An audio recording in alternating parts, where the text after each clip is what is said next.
आज पूरे देश में प्रेम और हर्षोल्लास से ईद मनाई जा रही है।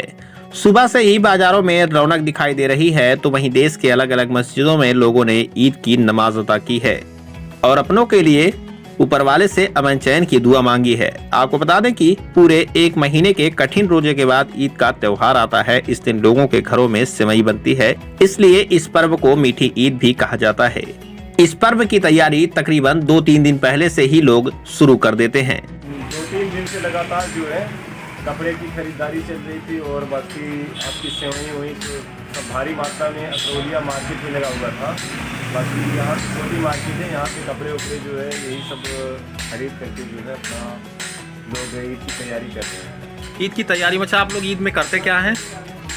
ईद में जो है सबसे पहले ज़रूरी होता है जैसे सदका और फितरा, ये जो है गरीबों को दिया जाता है और उसके बाद जो है नमाज पढ़ी जाती है। नमाज जो है वो ईश्वर के लिए पढ़ी जाती है, ईश्वर को खुश करने के लिए। और जब तक कोई गरीब को दान नहीं देता है उसकी नमाज जो है कबूल नहीं होती, उसकी इबादत कबूल नहीं होती।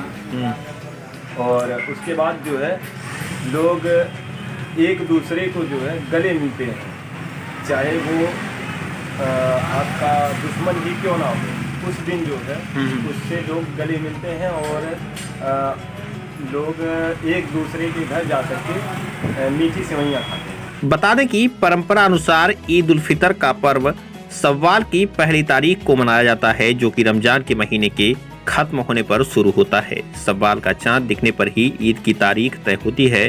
वो कल दिखा था, इसलिए आज पूरे देश में भाईचारे और प्रेम के प्रतीक इस त्योहार को मनाया जा रहा है। आज के दिन लोग अपने घरों को सजाते हैं और नए कपड़े पहनते हैं। घरों में कई तरह के पकवान बनते हैं। नमाज अदा करने के बाद लोग एक दूसरे को गले लगाकर ईद की मुबारकबाद देते हैं। इस दिन तो बच्चों की मौज होती है, उनकी खुशी तो देखने लायक होती है।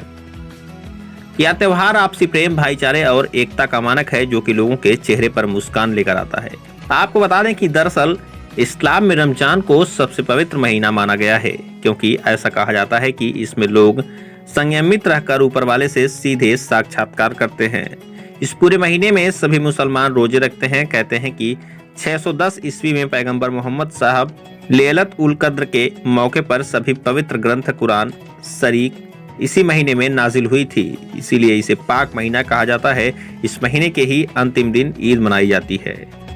मेरा नाम शादाब अहमद है, मैं कतालपुर गांव का रहने वाला हूँ। आज सबसे पहले तो पूरे देशवासियों को ईद की बहुत बहुत मुबारकबाद। इस वक्त जो राजनीति चल रही है, ऐसा लग रहा है कि हम लोगों को बांट कर रख दिया गया है, हिंदू मुसलमानों को बांट के रख दिया गया। ऐसा नहीं होना चाहिए देश में आपस में आज ईद का दिन है। ईद हमें इस खुशी में मिली, हम लोग एक महीने का रोज़ा रखते हैं, उस रोज़े के सदक़े में उस रोज़े के सदक़े में ईद उल फितर मिला हम लोगों को खुशियाँ मनाने के लिए। और रमज़ान महीना भी जो गया है उसमें हम लोग इबादत करते हैं, नमाज़ पढ़ते हैं। उसके दोपहर में हम लोगों के आज एक खुशी का दिन है कि हम लोगों को ईद मिली है। और सभी देशवासियों को हमारे तरफ से, हमारे गाँव वालों की तरफ से ईद की बहुत बहुत मुबारकबाद।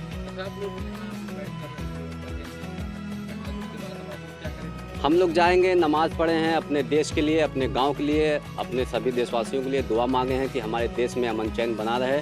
और नमाज़ पढ़ने के बाद हम लोग एक दूसरे से गले मिलते हैं और एक दूसरे के घर जाकर सेवई खाते हैं, ईद की मुबारकबाद देते हैं।